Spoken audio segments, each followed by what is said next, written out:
Hello and welcome back to Hot Issues. As I indicated earlier, we are taking a look at the 1992 Constitution and the clamor for its review. We'd also probably be looking at the electoral processes in this country in the light of the Supreme Court decision, which also emphasized the need for electoral reform and so on. We are so privileged to have with us a very, very special Ghanaian, one of Ghana's most eminent jurists, who has been following all of these processes, and is none other than Justice V.C.R.A.C. Crabbe. Justice, you're welcome to the studio. Thank you. To what extent have you been involved or following the processes of constitutional review? I have, as a person, been involved in the writing of constitutions. I did the 1966 Uganda Constitution. I was involved in the 1969 Ghana Constitution, as well as in the 1979 Ghana Constitution. Indeed, I was the chairman of the Constituent Assembly, which dealt with the 1979 Constitution. So I have been involved in constitutions. I've also been involved with the constitutions in Kenya and the constitutions in Zambia. So I have a great interest in constitutionalism and the constitutional processes. Is there any problem with the 1992 Constitution? When you ask that, is there any problems with the 1999 Constitution, you have to look at the nature of constitutions in general. Constitutions are drafted by human beings. The ideas we deal with are those of human beings. Therefore, it cannot be perfect. A constitution is a ground norm, something which we have and we hold, and we believe that by using it properly, a country will be well governed. That's the business of constitution. It cannot be perfect in the nature of things. There is also this aspect that time does not stand still, and the constitution in any country is an organic constitution, and therefore it should be allowed to grow. It has its ups and downs. The more important aspect of constitutions is the fact that it's run by human beings. Therefore, you have to look at the human beings. A constitution may be very well drafted. If the human beings who operate it don't do it well, you may say that the constitution is bad. It's not the fault of the constitution. It's the fault of the human beings who operate it. A constitution can be badly written, but if the people who operate it are good, they will make good use of the constitution. So basically, a constitution is as good as the people who operate it. Now, sir, we worked with the 1992 Constitution up to 2014. How regularly should we be reviewing the Constitution? Should it be every 5 years? Should it be every 10 years? Or should we wait till public begins to agitate for review? A constitution is written forever. It's not written for a particular time. It has to be worked. In the processes, we may find certain aspects with the change of time which need to be changed. In those circumstances, we can change it. Let me give you but one example. We now have a period of 2 years, 2 terms for a president in this country. I think we took it from the American system. The original American Constitution did not have a term of 2 years for the president. Mm-hmm. Franklin Delano Roosevelt became president in 1933. He died in 1945 as president. He won about 4 or so constitutions. Then Americans realized that if we don't do anything about it, you might have a situation where somebody is there forever. And therefore, they amended the Constitution to fix the term for 2 years. We have been following it. Is it germane? Is it appropriate to our circumstances? Whatever it is, We've got it in the Constitution, and we have got to make it work. The point I want to make is that a constitution is not concrete. It may change, and it may change with time.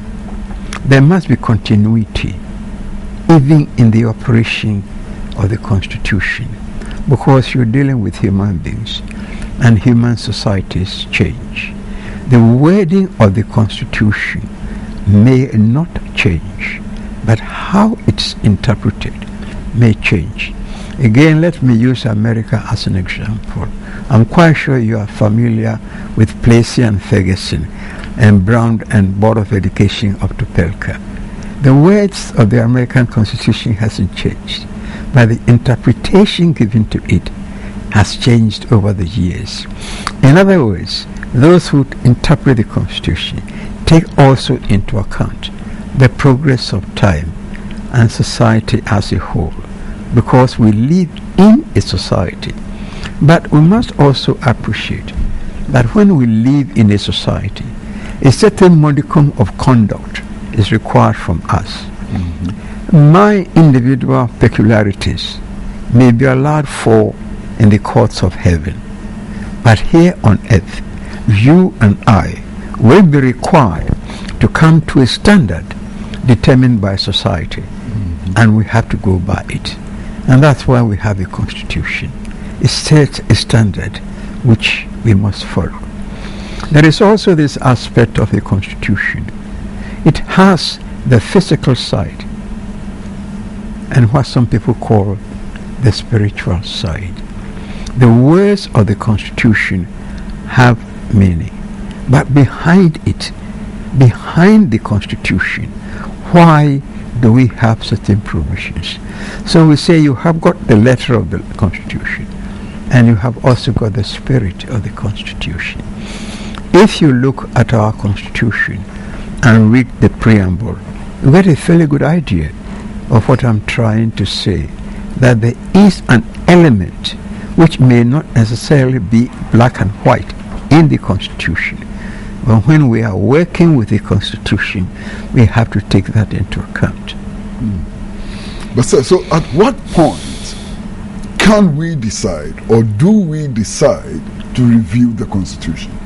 There's a problem when we talk in terms of we reviewing the Constitution. Who is we at a particular time? If at a particular time I am in government, I'm in charge in government, and I have a particular philosophy of government, and I review the Constitution and change it to suit my philosophy, what happens when you also come into power and you are in power and you have the ability to change the Constitution? You will also want to have a Constitution to suit your philosophy. So a constitution must be looked at objectively. How far does it, as a constitution, works for the benefit of the country as a whole? As you and I know, the American Constitution has been there for over 200 centuries. At no time have I heard they've tried to review the Constitution. They've been trying to work the constitutions. As I began, it's never perfect, and it will never be perfect, because the human beings who made it are not perfect. So, sir, is the clamor for the review of the Constitution now justified? Well, whether we justify it or not, or we don't justify it, it has been done.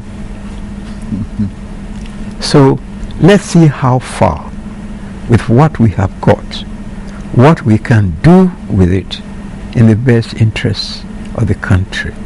If it's a question that we are arguing whether or not it should be done, then we can raise the arguments. But I think now it has been done. My colleague, Professor Fiajo, and his colleagues did a wonderful job. And we should read the report and see what we can do and make out of it. Yes. Now, what are some of the highlights of the recommendations that they have made, the Fiajo committee? the committee which did the proposals for review?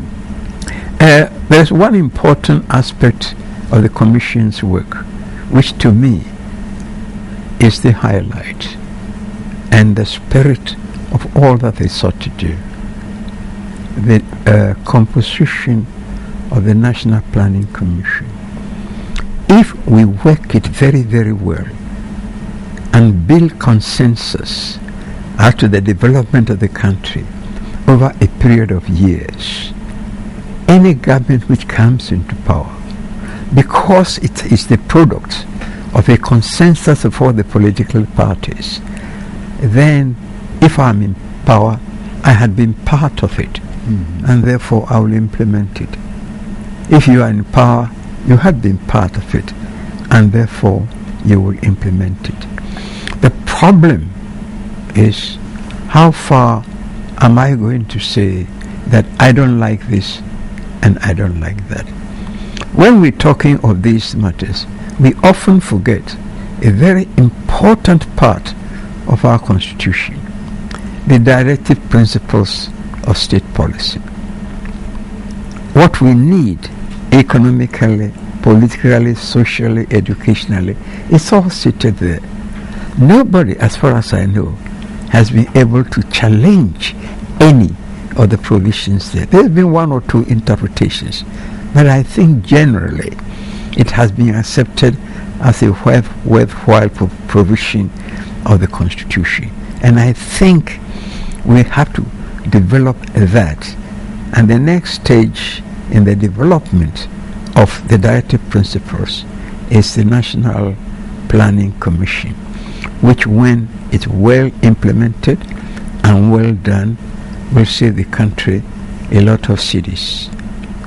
Now, if we had the development paradigm that all the parties, all the different groups in the country subscribed to, would that not bring us to the end of ideology and perhaps the end of politics itself?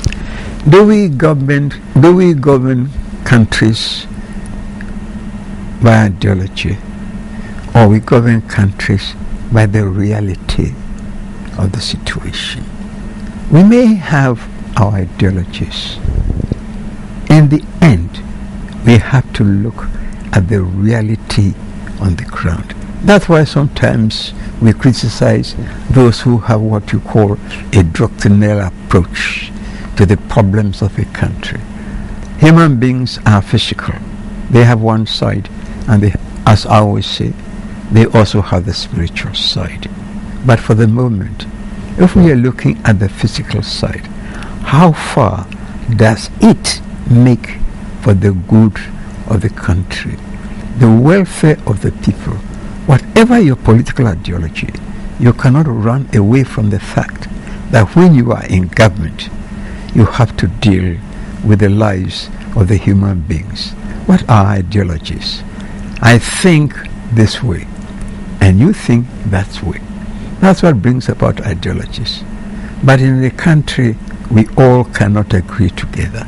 There must be differences, which means there must be compromise, and there must be consensus. And when we have consensus and when we have compromise, it means we have come together. And if we come together, it means we are united. And if we are united, we have strength.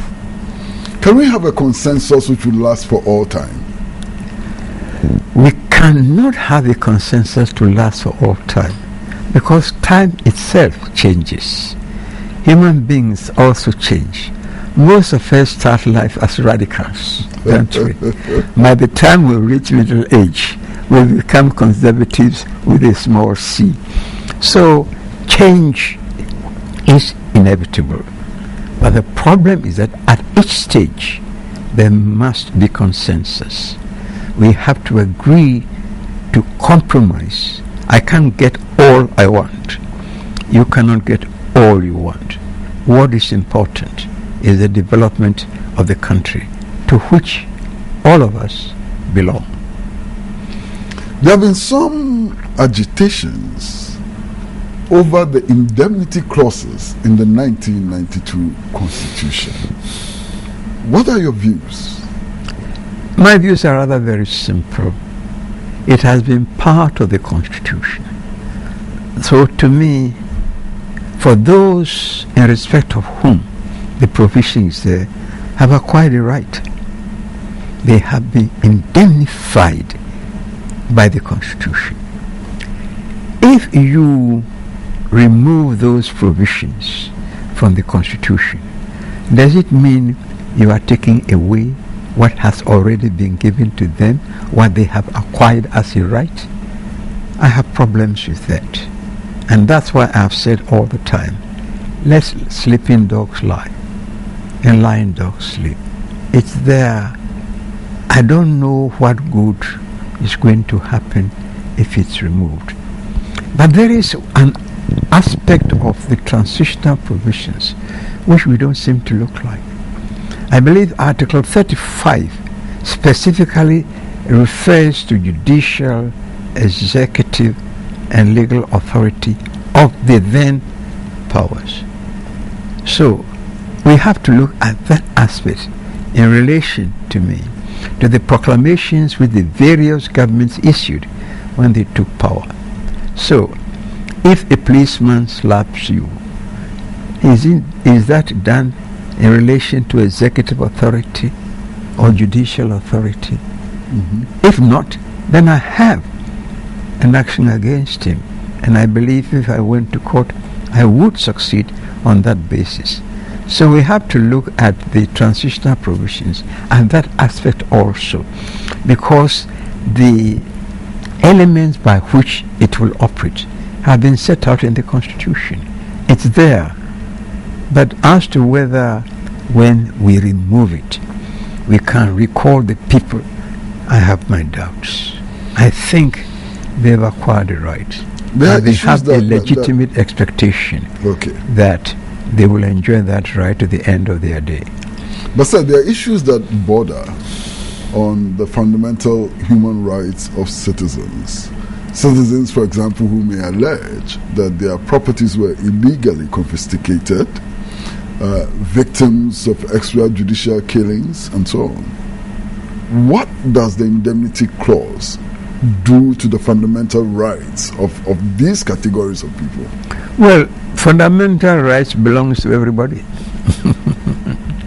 Those for whom the provisions were made also have fundamental human rights. And I've just said that they have acquired a right, which they also would want to enforce. I believe the problem you pose must have been in the minds of the government of the day when they set up the National Reconciliation Commission. I think the idea was to address the grievances of people who had been dismissed wrongfully. Some of them had died. And I believe the National Reconciliation Commission made recommendations not sufficient in the eyes of so many people, but at least it was a token recognition that something went wrong, you had been wrong.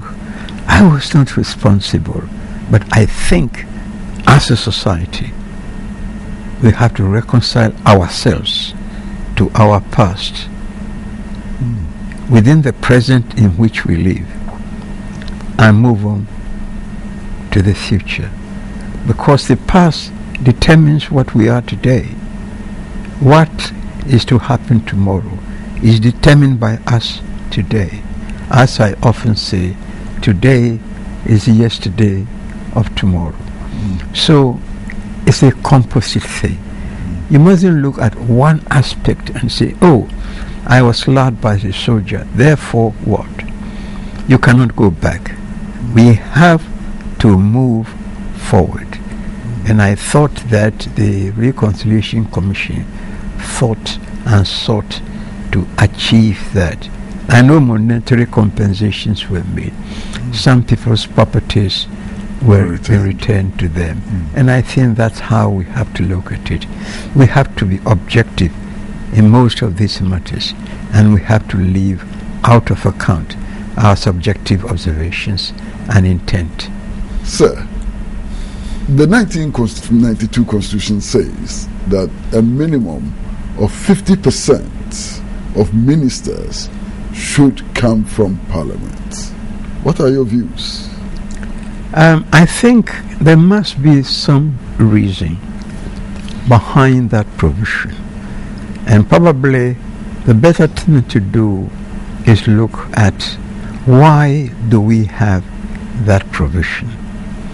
I have a feeling that we have that provision because in our country there are quite a number of well-meaning, well-educated, competent people who, if given the opportunity, would want to serve in government.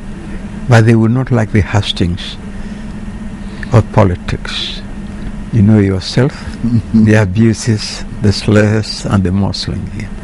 So for them, because they are qualified to be members of Parliament, they can be appointed to serve their country in that capacity. I believe that principle was started by Julius Nyerere in Tanganyika, and he made it clear that the principle behind it is that there are competent people who would not necessarily want to belong to any political party, but would want, if given the opportunity, to serve government. Therefore, if that is the rationale behind it, personally, I do not see anything wrong with it. We say we are operating a democracy, but we must not forget that democracy is not static. Americans have their democracy, the British have their democracy. In the British system, all ministers are members of Parliament. In the American system, it's only the Vice President who presides in the Senate as the chairman of the Senate, and therefore provides a link between the executive and the legislature. So, if the hybrid system is good for us, I think we want to embrace it and make it work. But it has been argued that 50% from Parliament restrains the President. He may not find the best 50% in Parliament, and yet because of the constitutional provision, he has to pick 50% of his ministers from Parliament. Does the problem lie with the 50% or with the people we send to Parliament? Both. That's where to me the problem lies. People to Parliament. The President will not have any problem in getting 50% of them to be members of the government. Mm-hmm. So you have raised a very important issue. Who are the people we send to Parliament as members of Parliament to represent us? I think the time has come for us to look at that aspect of the matter. It's quite distressing to go to a place when you find a member of Parliament who has difficulty in reading a bill. You're going to ask yourself, really? Is he joking or it is real? So we have to look at that aspect of the matter. Who are the people we send to Parliament to represent us? It's very, very important, because the business of Parliament is not just talking. You and I know that government brings in a bill, for example. To understand the nature of a bill, to understand the purpose of the bill, does not require a periphery of education. You have to have some knowledge of government itself in order to deal with these issues. So, as I said, the problem is not with the 50%. The problem is with the people we send to Parliament as members of Parliament. It's an area which I think we have not properly examined, because we think if a person is able to shout on the political platform, then it's good enough for Parliament. It's wrong. The political parties must themselves examine who they send to Parliament. Then the President wouldn't have a problem. How can we ensure that the best of our people, or at least people who can do parliamentary work, get elected to parliament? Let me take the example of some countries. If you take England, for example, the constituency executive actually examine the candidates. They actually interview them, whatever your education. And I know professors have been interviewed and rejected by the local party constituency. If we are able to bring such a system into the working of our constitution, it will help us a great deal. The local areas must know the people who can stand for them, who can understand the issues which come before Parliament, and not just shouting on the political platform, and therefore you become a member of Parliament. One of the radio stations occasionally plays a speech made by somebody who was aspiring to be a member of Parliament. You're a journalist, you know about it. If the system I'm advocating is properly operated, such a person will never be a member of Parliament. So I think my appeal is to the political parties that they themselves must ensure that the people they choose to stand for election to Parliament are people who will do the best as a credit to the political parties themselves and as a service to the country as a whole. In Iran, for example, there's a minimum educational qualification for entry into Parliament, and it's a master's degree. Would you advocate something like that for Ghana? No. Why? And I say no emphatically. The mere fact that you have a degree doesn't mean you think better than the person who hasn't got a degree. Jesus Christ never had a degree. Mohammed never had a degree. Socrates never had a degree. And yet today, we go to universities to get degrees on the basis of what they had said. So we mustn't make the mistake that because a person has a degree, then he's all that competent. A degree means you pass an examination. You satisfy certain qualifications. And there are so many people in this country who do not have degrees, who are very wonderful at the jobs they do. So what should the minimum criteria be? I'm quite sure you've listened to, you do listen to our programs. Look at the beautiful music of Bob Marley. Look at the lyrics of Bob Dylan. Did they take a degree in music? Did they take a degree in literature? And yet, they are able to produce something. So, we must not make it a mere condition. You ask me what should be the minimum. The minimum should be the ability to read and write, because you have to deal with legislation and you have to read it and you should be able to understand it. But I wouldn't make it that, because he has a degree, then automatically is wise enough to be in Parliament. Again, I can give you the experience of Tanganyika. They had a situation where you can speak Swahili in Parliament if you can't speak English.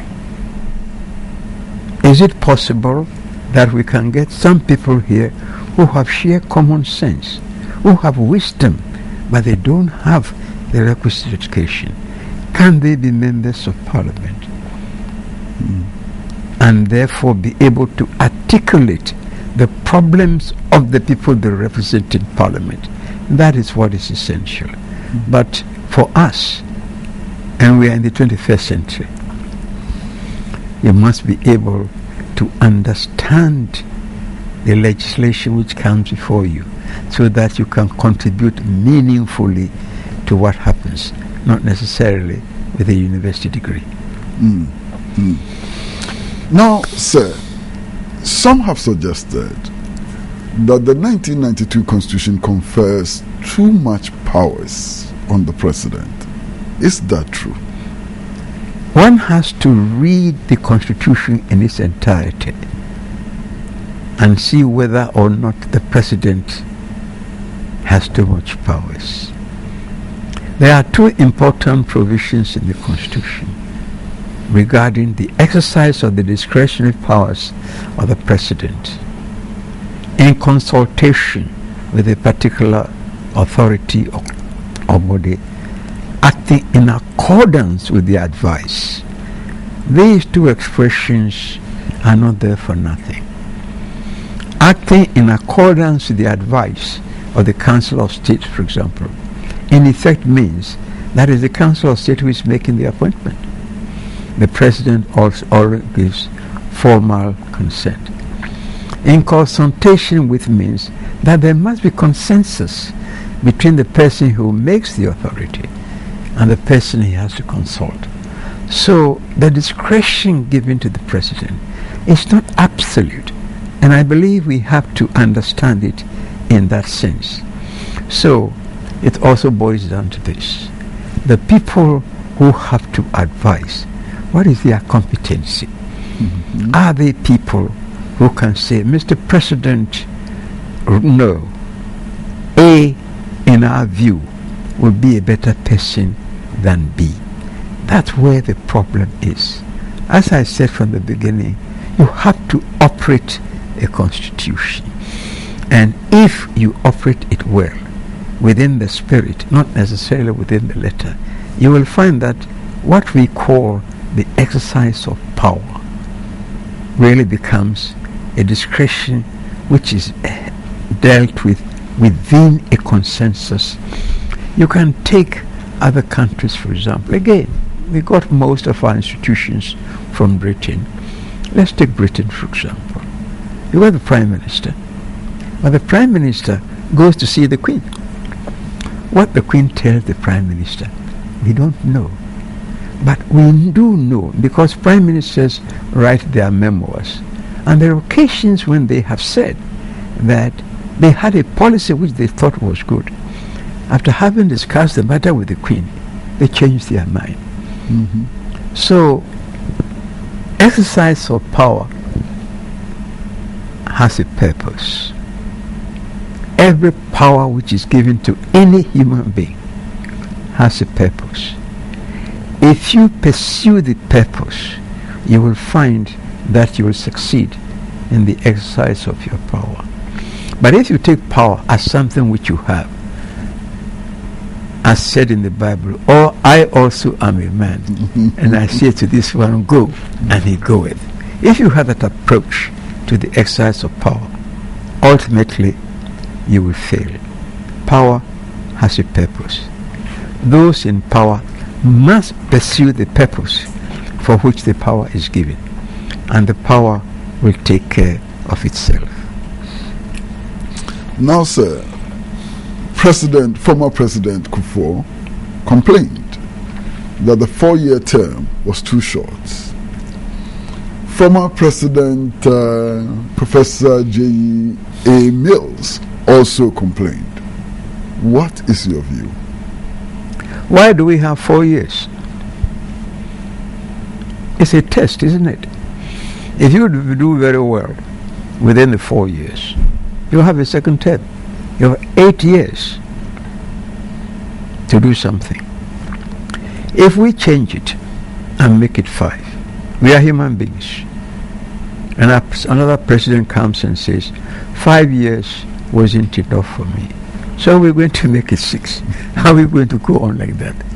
Let's try and work within the minimum of 4 years. Life, they say, is short. And the politicians will tell you that a week in politics is like a year in politics. So, there are 4 years, to me, is 16 years by their own showing. And therefore, we have to work with 4 years. Let's accept that. Are you comfortable with the processes which have been initiated? First, the V.C.R.A.C Commission, and then now we are told that some proposals have gone to Parliament. They've been referred to the Council of State. They've come back to Parliament. Are you satisfied with the processes leading to constitutional review? There's a lot to be said for it. As I started from the beginning, there is the letter of the Constitution, and there is the spirit within which you operate the Constitution. The Constitution cannot, in the nature of things, contain every details. Some of it should be worked within the values of the society to which we belong. I've heard the arguments this way and that way, and I've always asked the question, why did the framers of the Constitution use the expression 6 months? Those 6 months in the provision regarding the processes of amending the Constitution. What is it intended for? Nobody has tried to ask that question. Why do we have those 6 months? In my view, one, it's a process by which it should be possible to educate the public about what the Constitution amendment is all about. Secondly, I think within the 6 months, it's also possible for us to arrive at a consensus, to arrive at a compromise, so that when the issue goes before the referendum, everybody has a fairly good idea as to what is intended. And that is what I think we should do. But if we're going to look at the letter of the Constitution and it says this, take it to Parliament, take it to... I think we will miss the boat. The entrenched provisions in the Constitution require that we have a referendum, and on top of that, 2/3 of those who turn out to vote ought to support the change. Is that possible? Well, we have to have figures, and that's why we have the figures there. Personally, I have problems with referendum, and I'm going to tell you why I have problems. I start first with Switzerland, where I believe they have been operating referenda over so many years, and it has worked beautifully. It's always on simple issues which everybody understands. I believe the recent one they did was whether more Italians or immigrants should be allowed into the country. This is a question which, whether you've been to school or not, whether you have a degree or not, you will understand. And therefore, you can vote no or yes. Would that be the same with our constitutional amendments? Especially as we're going to have a whole range of issues. If you vote yes, are you voting for the whole range of issues? Exactly. And so on. And can I be wicked and take one amendment and make a whole noise about it and tell people vote no? So we have a problem. There again, I have a feeling that that's why you have the 6 months. So that this education of the people can be taken into account. But when they are members of parliament who probably have difficulty in reading a bill, then you have to ask yourself, somebody far away from a crowd, how is that person going to understand these very, very important issues? It's a very, very important thing. And I would advise that we take advantage of the 6 months and see what we can do for the benefit of the country as a whole. So the Supreme Court last year said that we need to review the electoral process in Ghana. Do you agree? Well, yes. I don't have any doubt at all that we should review the processes. But we have to appreciate what we are reviewing. If you take the whole process, you've got the legal aspect of it, the laws which provide for the electoral process. We've got the administrative side of it, how the laws are administered. And then, of course, I come back to the same old question, the human beings we are dealing with. As far as the law is concerned, are there provisions in the Constitution which we need to amend? I don't think so. Probably we may have to look at the regulations which deal with the electoral process and see how far there are certain things which we have to amend. CI 75? The current one which has been issued by the Commission. We have to look at it. I'm talking of the law, whether there are areas we have to amend. I read in the paper the other day that the political parties have agreed, no verification, no voting. It's okay to have it that way. But to me, a very important aspect of the electoral process is often not talked about. It's talked about in an indirect manner.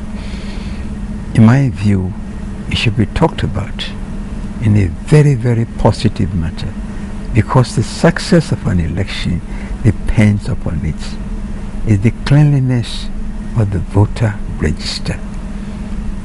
If the register is clean, you don't need all these paraphernalia of identifying people, machines not working. In a good many countries, they've been voting in Britain for so many years. It's the same whole system. The important thing is the cleanliness of the register. And if the register is clean, to me, we don't need all these things. But again, then we have to be realistic. We have that problem. And therefore, we have these things to help us so that we can agree on the validity of the elections. I happen to be a co-chairman of the Coalition of Domestic Election Observers. At the end of every election, whether district, parliamentary or presidential, we have always made recommendations as to some of the things which should be changed. And I think, again, you come back to the same old problem of human beings. We are not perfect, but as time goes on, we have to look at our institutions and see how far we can deal with it.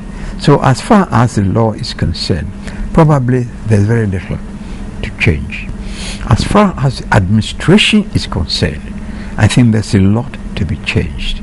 And as you watch the proceedings or the petition, you realize that most of the problems which came forth were problems of administration. Not problems of the law, were problems of administration. So I think that's where an area where we need to look at and see how far we can deal with that. Then the human beings.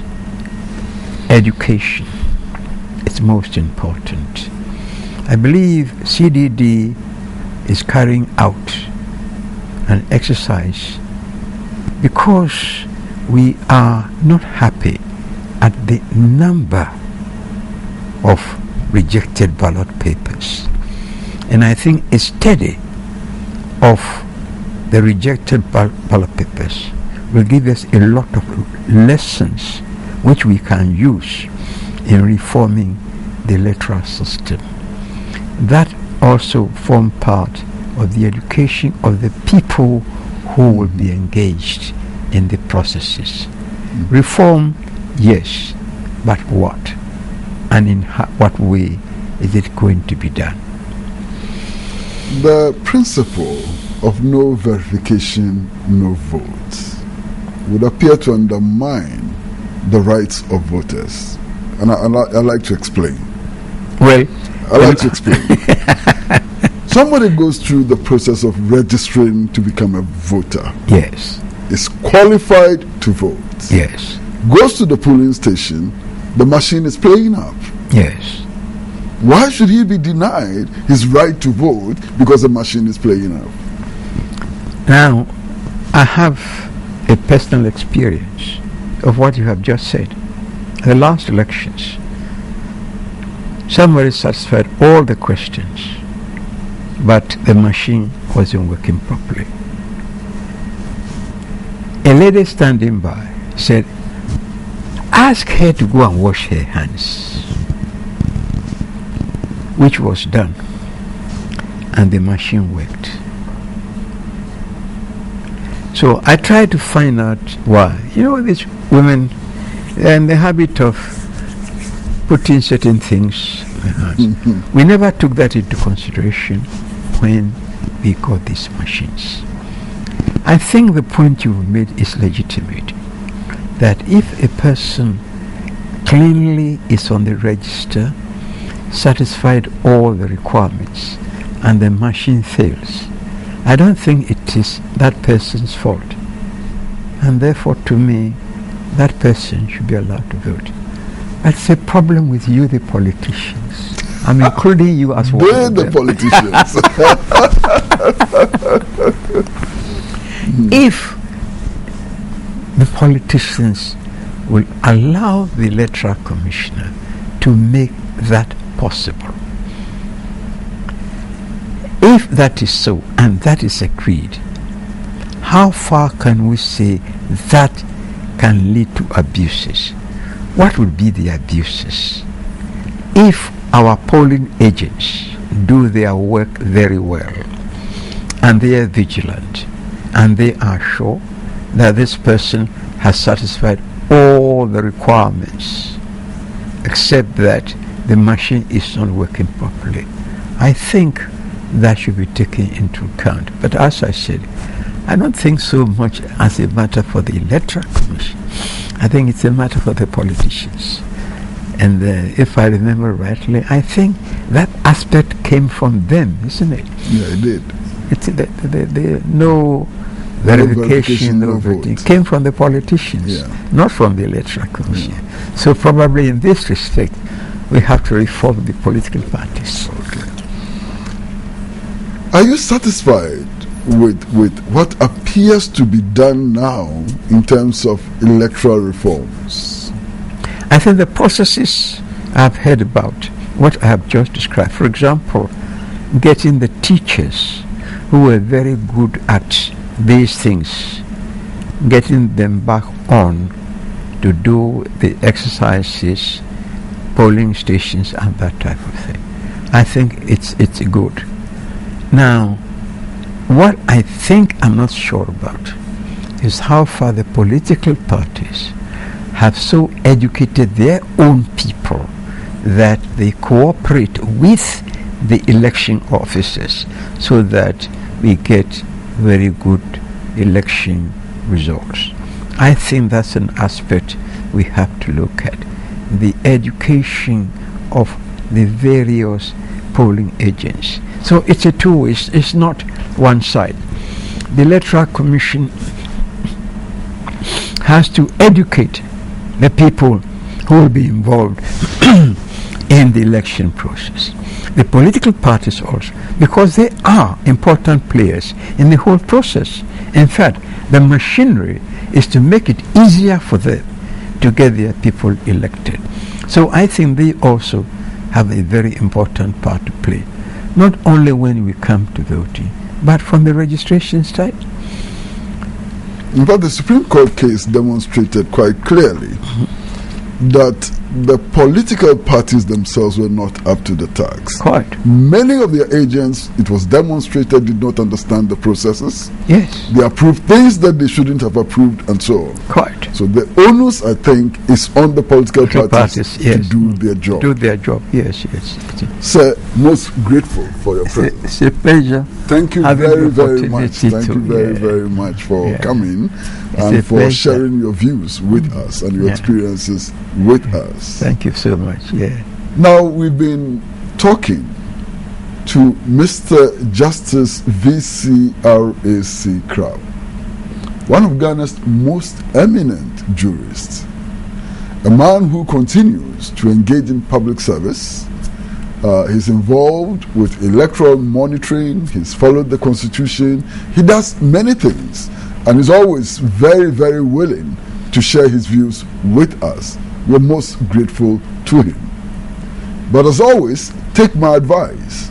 Keep your dial on TV3, because this is where the best comes from.